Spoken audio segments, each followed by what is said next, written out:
vamos iniciar mais uma aula nossa de ciência, sexto ano. E o nosso conteúdo de hoje é a crosta terrestre. A composição da crosta terrestre, os tipos de solo e os tipos de rocha e o solo, certo? Nas aulas anteriores a gente viu como que é formado aí o nosso planeta, né? Então a gente vê que ele é formado pela crosta terrestre, pelo manto superior, pelo manto inferior, pelo núcleo interno e pelo núcleo externo. Então a partir de hoje a gente vai estudar justamente essa crosta terrestre, né? A gente vai ver como que ela é formada, como que ela é composta, certo? Então vamos lá. A nossa crosta terrestre ela é formada justamente por quê? Por rochas e por minerais. O que são os minerais? Os minerais são materiais geralmente sólidos, homogêneos e de ocorrência natural.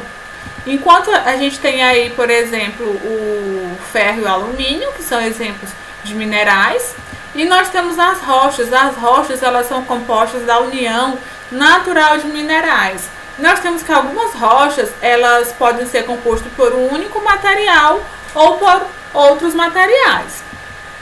Aí nós temos a calcita, né, e o granito, que são exemplos de rochas. Aí nós temos os minérios.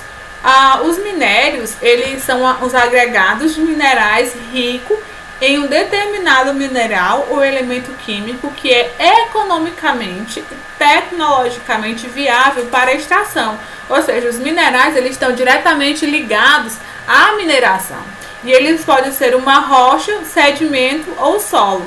Ao longo da história, os minerais e rochas eles foram muito utilizados por nós seres humanos e fica cada vez mais diverso o aproveitamento de cada mineral, que está relacionado justamente ao que? A sua propriedade física, como cor, dureza, brilho, resistência à temperatura. Então a gente tem que os minérios ele tem grande importância para nós. Então a gente utiliza eles de acordo principalmente com a sua propriedade. Às vezes a gente está precisando de determinado minério, então a gente precisa que ele tenha resistência, então a gente vai em busca daquele que tem resistência física, ou resistência a calor, resistência à temperatura, entendeu? Então vai variar de acordo com a sua propriedade física. Aí a gente tem uma imagem do que? De um fragmento contendo muitos minérios. Aí nós vamos para os tipos de rochas. As rochas elas são classificadas em ígneas, magmáticas, ígneas ou magmáticas, sedimentares e metamórficas. Aqui a gente tem as rochas ígneas. As rochas ígneas elas são formadas pelo resfriamento e solidificação do magma pastoso. Ou seja, o magma que existe no interior da Terra é expelido pelas erupções vulcânicas. Ou seja, a gente tem aqui, o magma ele começa a se resfriar. Tem o vulcão, ele entra em erupção, aquela lava ela começa a sofrer resfriamento e aí elas começam ao longo dos anos a formar as rochas ígneas. E as rochas ígneas, a solidificação do magma ocorre de duas maneiras, né? Na superfície e no interior da Terra.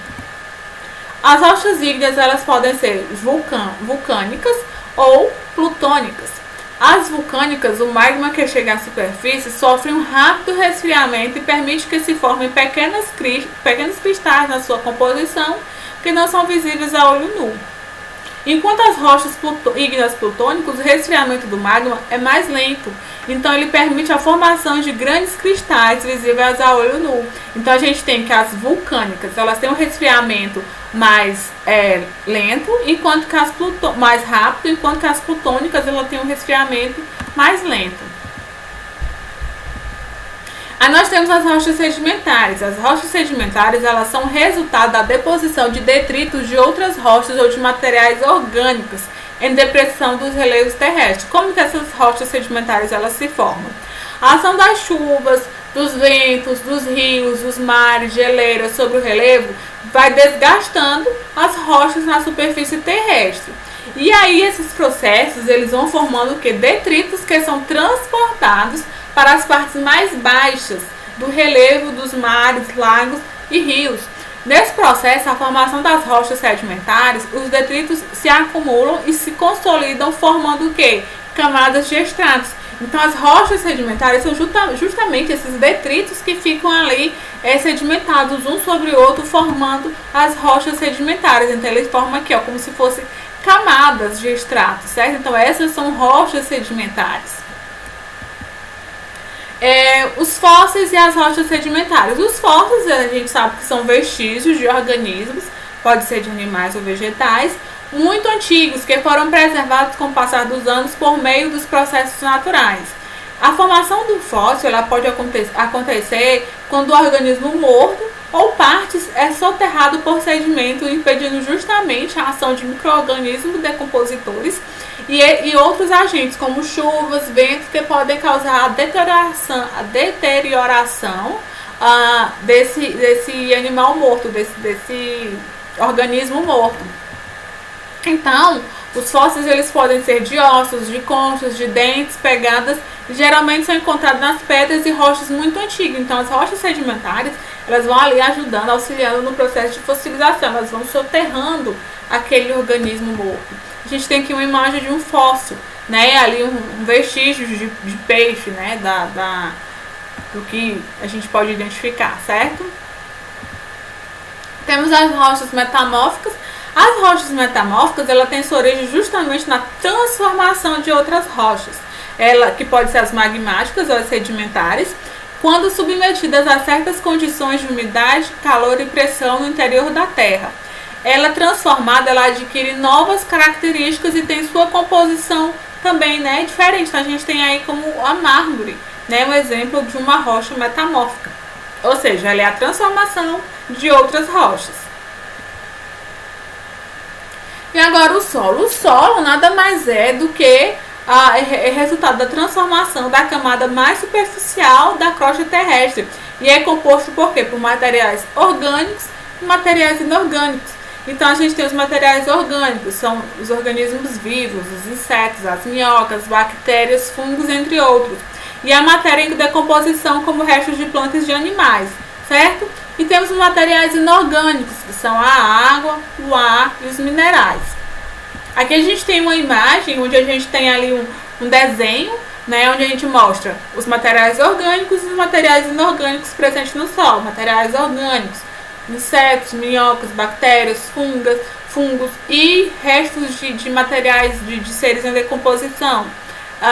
E os materiais inorgânicos, a água, o ar e os minerais. Nessa imagem a gente tem ali uns minhoquinhas, a gente tem a raiz das plantas e a gente tem minerais presentes naquele solo. O solo a gente sabe que para ele ser formado, ele demora anos ali para ele conseguir ser formado, para ter essa estrutura. Mas para ocorrer o contrário, a gente tem umas ações que podem ser muito rápidas, como o intemperismo. O intemperismo ele pode ser físico, né, que é também chamado de fragmentação das rochas, e ocorre quando os agentes físicos quebram as rochas. Nós temos o intemperismo biológico, que é a fragmentação de rochas causada por plantas, animais, fungos e micro-organismos. Nós temos o intemperismo químico, chamado de decomposição das rochas. Acontece quando seus minerais sofrem alterações químicas causadas por substâncias presentes, como por exemplo no ar ou na água. Então a gente vê que o solo ele pode ser degradado, fragmentado pelas formas físicas, biológicas ou químicas. A física por fragmentação da rocha quando tem agentes físicos, a biológica causada por animais, fungos ou micro-organismos, e a química quando tem alguma ação química ali sobre a rocha. E a gente também utiliza o solo, nosso solo, para quê? Para cultivo de plantas, para cultivo de alimentos, para a nossa sobrevivência, assim como também para o uso da pecuária, que possibilitam o solo possibilita diversas formas de estar utilizando ele, certo? Então, pessoal, essa é a nossa aula. Até a próxima. Tchau, tchau!